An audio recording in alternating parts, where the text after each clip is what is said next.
why would one of the biggest powers on the globe, why would one of the biggest powers on the globe use an already existing blockchain that they don't control? Why would they do that?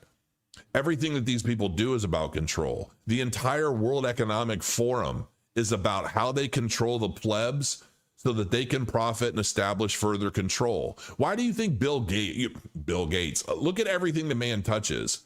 Everything he touches ultimately evolves around controlling the populace for one reason or another while he profits. I don't think the man touches anything. Oh, he's a philanthropist. I see all of these like MCSE certified dubs, and they love to, like, I don't know, so many people worship Bill Gates. Like, do you guys not know the history of Bill Gates? He was one of the most crooked ass bastards back in the day when he was basically ripping off Microsoft. Was it 3.1? And he ultimately, did he steal that?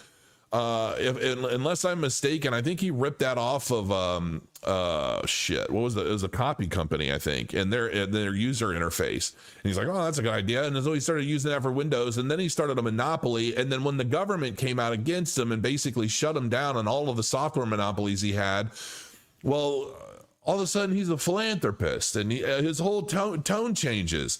But I mean, look at everything he does. He jumps on board something, he makes a whole bunch of money, and then he comes out against it after once the train ride's over.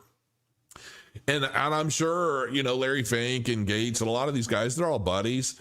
I mean, when Gates came out and basically said that global warming was a bunch of BS after he had profited like how many billions of dollars from the narrative, just like all the rest of these goons, like, do you really think they give two shits about us? No.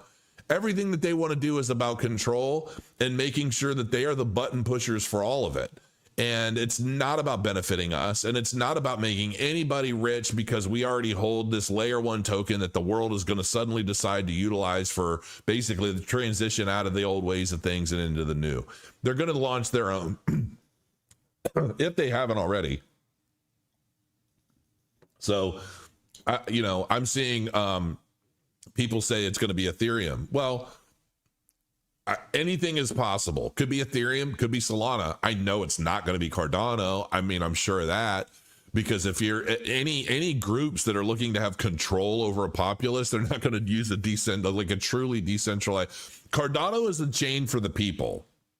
Cardano is not the chain for the institutions. Cardano is not the chain that's going to be utilized by anybody that's trying to control people. It's against the very nature of Cardano. That'd be like saying they're going to use Bitcoin.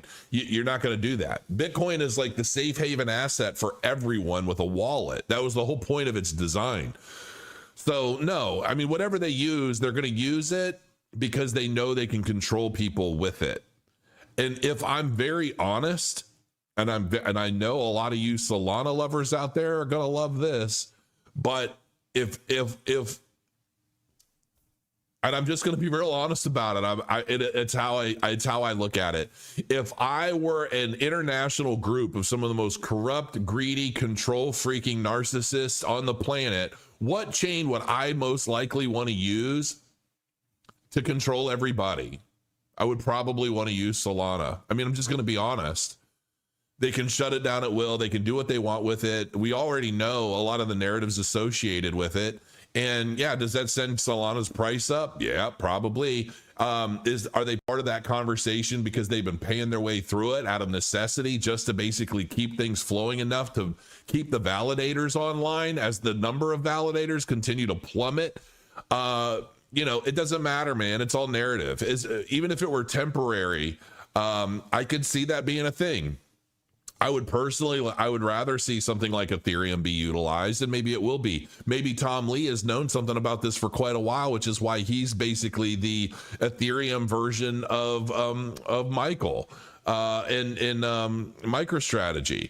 I mean, it's basically the approach that Tom Lee's playing to Ethereum. They're buying it up. Ethereum's going to 35,000. It's going to be the biggest thing in the world. I mean, he's become basically the Michael Saylor of Ethereum. So I don't know how this is all going to transform, but JP Morgan, the world's largest bank, is now live on Ethereum. The official real world asset product is my on-chain net yield fund. Money powered by whatever, man. So, I mean, that's a nod to the Ethereum chain. So, we'll see. I can see a lot. Like I said, though, it doesn't really matter in the grand scheme of things. Whatever layer one they decide to use to try and tokenize all the assets and securities and everything going on in the world, it's they can use one as the super highway for everything, but it's not gonna change the fact that we're gonna have multiple chains that are connected. And if there's any chain that is gonna be the most interoperable chain for all of these different use cases, it's going to be Cardano. So Cardano is going to play a major role in a lot of this to some one extent or another. I just don't think it's going to be the layer one that all these power hungry freaks like want to use to do it. So, it is what it is. Yeah. So we'll see. This is my website that I've been building for my book. And what's funny is I built this all to ultimately promote my book. I wrote this book a while back. You can buy it right now. It's on Amazon. A lot of really great reviews. People seem to really enjoy it.